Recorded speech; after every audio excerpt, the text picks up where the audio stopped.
Hello, hello, hello. Welcome to the Beta Virtual Assistants Facebook Live. I hope everything is working. So let me make sure that sound is good. Can everyone hear me all right? Let's see.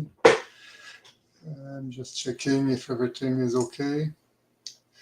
So sorry, I'm a little bit to some technical issues. So it's very warm up here in Canada, and I believe near Montreal, and I believe it's the same in a lot of other places.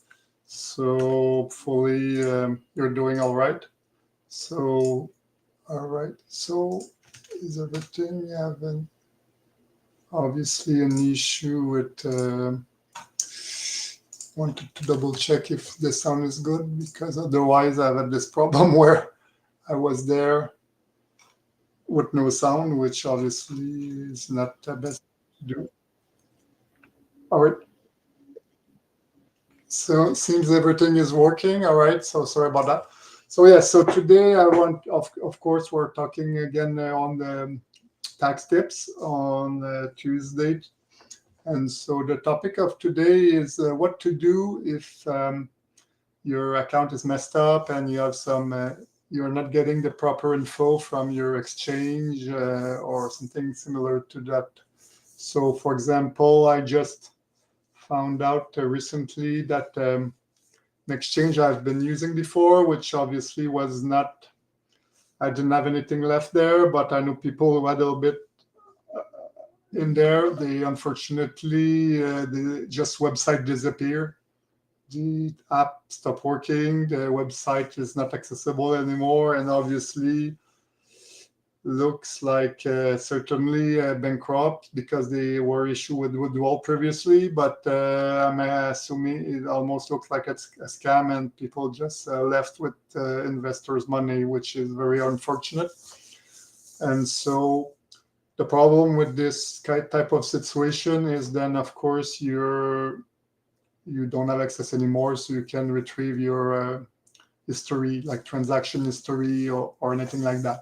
But we've seen other exchanges where it's also not necessarily that it's not working anymore, but it's just issue at some websites or some exchange are better at providing the historical, your history of transaction, or like it could be either purchase um, or like fiat onboarding money is one thing. Then of course, then you might have trades and things like that. Then you might have other activity like staking rewards and interest and everything else. So some places will provide the full history of all the different types of transactions. Some they have something about your trades, but sometimes if you're doing quick buys or like directly transferring money and buying crypto, it's like considered a different, it's not a trade from one token to another. It's just a purchase of crypto from fiat money, which could be your US dollar or whatever your currency is. So sometimes those won't show up when you download the statement. And of course, some download statement as a PDF or Excel, kind of like a monthly statement. Some will allow you to retrieve the full history, like either with a certain time period, and they might allow you to download as a CSV file, which is just like a data file, like a text file, or they might allow you to download with Excel. But either way, what happens is sometimes people, when it gets time to do your crypto taxes, or ideally, if you're doing that on a regular basis and you're keeping your records straight and updated, this is actually what we recommend, is that you don't wait when it's time to do your taxes to kind of try to find out all your records and all the different places you might and have been investing. What we recommend is that you do that as soon as you can. Each time, if actually you should take notes each time you start something new, new places for investing or trading, and then as soon as you can, try to make sure you're able to download your data, download your history. And then obviously, if it's possible, we recommend you use a tax software. There's one that we recommend that will allow you to download either through an API on a regular basis. Otherwise, you might download a file that you can import, or worst case, you can take something that's not supported and put it in the right format and import it. So if you've been doing that, then of course, if the website or the exchange goes bankrupt or disappear, at least you have all your history up to that point. But let's say you didn't do that and you kind of lost access, or your account or your account provider won't provide all the info you need. So what we've been doing sometimes is, what at least if you can look at your bank records and first find out how much you've been maybe transferring, how much money you've been transferring over. So that's the first step. So at least we know how much money you put into that protocol or that particular place. So, and if you've made any record, any withdrawals, then we also want that. So it's not necessarily just the data from the account itself, it's everything that went to transfer in and out of that place. So if you can find all of those, that's already a good start. So what we're trying to do normally is we try to make sure how much money you put in, how much money you withdraw. Then either because it's a word protocol that maybe you put some stuff in and you get some stuff like some more tokens later on and you don't really know what's going on, or you don't have the full details, then we can put all the transaction of what you put in and then whatever you take out later on, and we just rebuild like we might not have the specifics of every transaction, but we might make a global transaction of everything you put in and whenever you got it out. And then assuming you never get it out for some reason or you lost it, then we can make a trade of what you put in, and then it's up to you based on your own rules and regulation in your country to see if, because most often than not, unfortunately, you're not able to claim losses or on something that got lost or stolen or things like that. But what you can do is, if that's why we also recommend that every time you get a chance to at least try to withdraw a little amount, first to test if it works, second to have a trace of taking something out, and then also, so that means that if for some reason at some point it gets lost or disappear, at least you have a proof that you took something out at some point, and then we can make it a difference between what you put in and what you take out at that point. So that's always a good thing to make sure you can withdraw and transfer out from whatever places you're investing in.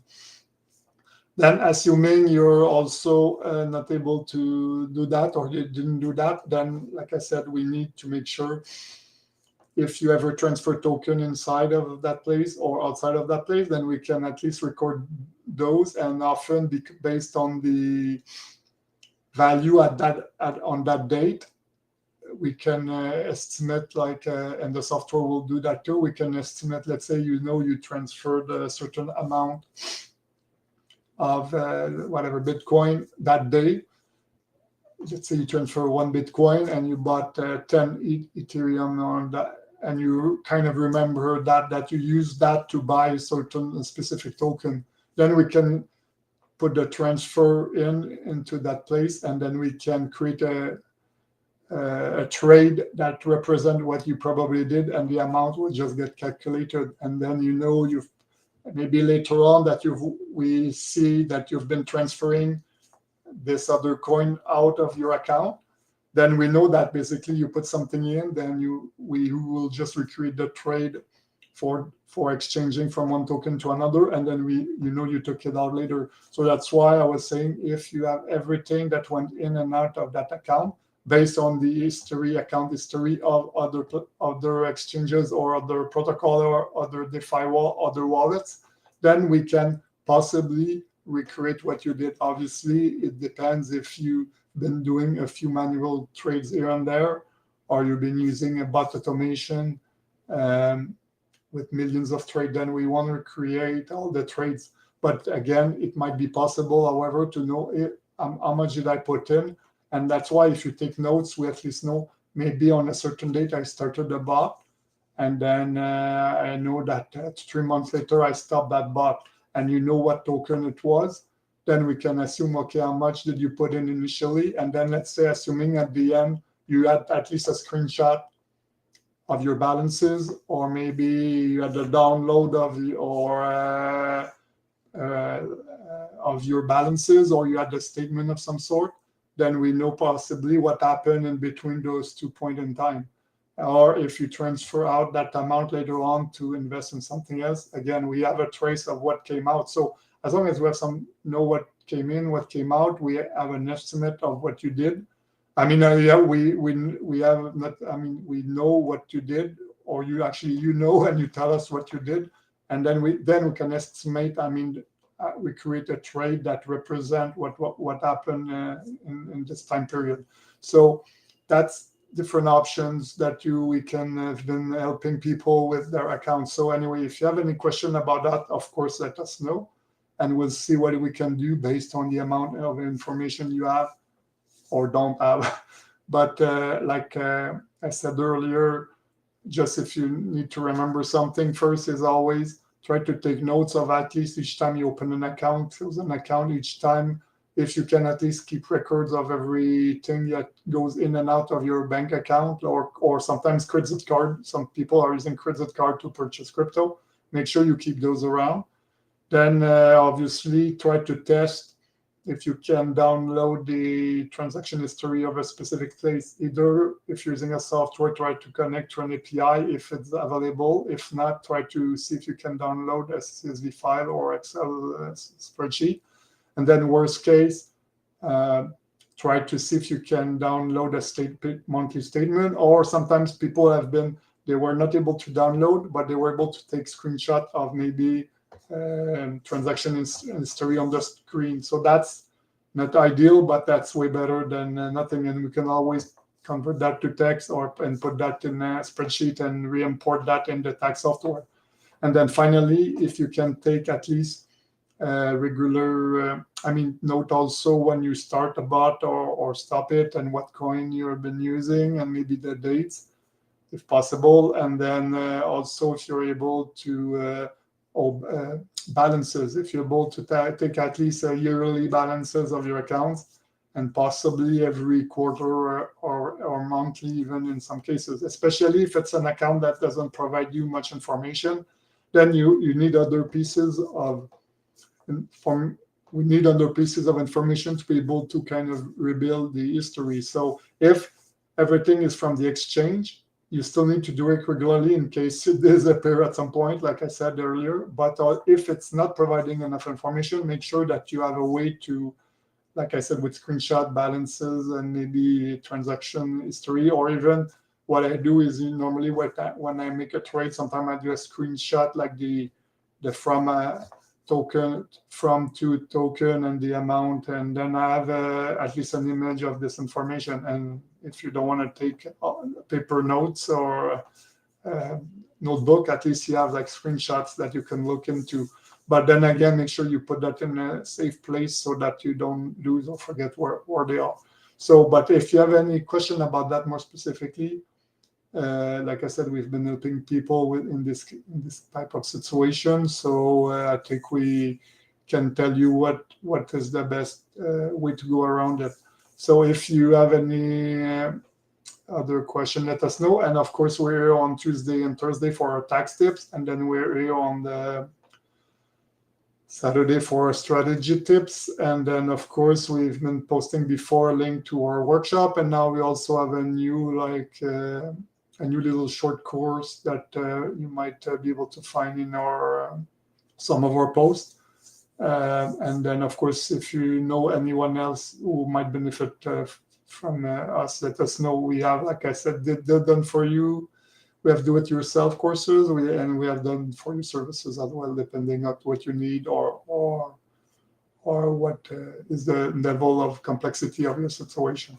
So thanks for coming today, and I'll see you soon. Thank you. Bye.